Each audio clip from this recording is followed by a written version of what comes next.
Hola a todos, mi nombre es Eugenia García y soy exalumna del curso Mirasturias. Hoy os vengo a hablar sobre algunos de los conceptos clave en medicina. Concretamente os vengo a hablar sobre la histología del tejido conjuntivo y adiposo. Para comenzar la clase vamos a definir una serie de conceptos principales.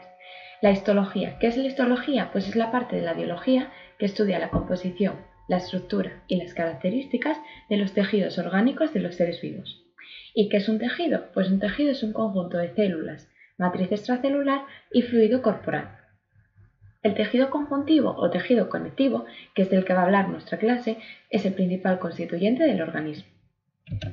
El tejido conjuntivo o conectivo es un conjunto en realidad de tejidos heterogéneos con una serie de características compartidas. Son tejidos de sostén. ¿Y qué quiere decir esto? Pues son tejidos que dan soporte a estructuras del organismo, sostienen y cohesionan estas estructuras y protegen y aíslan a los órganos. Otra de las características que tienen en común es su origen. Su origen en el mesodermo embrionario, y yo me acordaba porque la mesa es un mueble de sostén, igual que el tejido conjuntivo es un tejido de sostén, por lo tanto tiene su origen en el mesodermo embrionario. Y por otro lado, comparten la composición. Está formado por células y por matriz extracelular, y una característica de este tipo de tejidos es que la matriz extracelular es muy abundante. La matriz extracelular, a su vez, está formada por fibras colágenas y elásticas y por sustancia fundamental. Aquí vemos un esquema de todos los tipos de tejido conectivo. Vemos que se divide principalmente en dos grupos, el tejido conectivo propiamente dicho y el tejido conjuntivo especializado. Dentro de los tejidos conectivos especializados encontramos la sangre, el hueso que se puede dividir en compacto y esponjoso, el cartílago, hialino, fibrocartílago y elástico, y por último el tejido adiposo, que es del que va a hablar la segunda parte de nuestra clase, que se divide en tejido adiposo blanco y tejido adiposo pardo. Como hemos dicho, en la segunda parte de esta clase vamos a centrarnos en el tejido adiposo. ¿Qué es el tejido adiposo? Pues bien, es un tipo de tejido conectivo que está especializado en almacenar. ¿Y en almacenar qué? Pues en almacenar lípidos. Estos lípidos son un buen almacén de energía, ya que por cada gramo de lípido obtenemos 9 kilocalorías.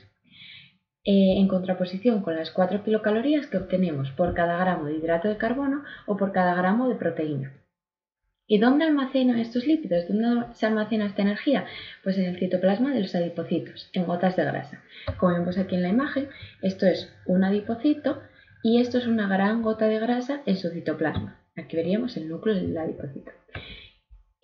Otra de las funciones que tiene el tejido adiposo es controlar el metabolismo corporal. ¿Y cómo lo controla? Pues con la liberación de hormonas, con la liberación de citoquinas, de proteínas, de lípidos específicos y de un montón de productos más. En el 2018 nos preguntaban ¿cuántas kilocalorías suponen en el organismo la metabolización de un gramo de grasa? Y la opción correcta era la 3, 9 kilocalorías, como hemos visto antes. Pero el gran distractor de esta pregunta era la opción 2, que decía 4 kilocalorías. Y sabemos, como hemos explicado, que las 4 kilocalorías por gramo se obtiene por gramo de hidrato de carbono o por gramo de proteína, pero no por grasa. Como vimos en el esquema amplio de los tipos de tejido adiposo, veíamos que tejido conjuntivo, veíamos que hay dos tipos de tejido adiposo blanco y tejido adiposo pardo. El tejido adiposo blanco es el tejido graso predominante. Los adipocitos son redondeados muy grandes con una única gota de grasa en el centro de su citoplasma. Como vemos aquí, esto sería el citoplasma del adipocito y esta la gran gota de grasa única en el centro del citoplasma.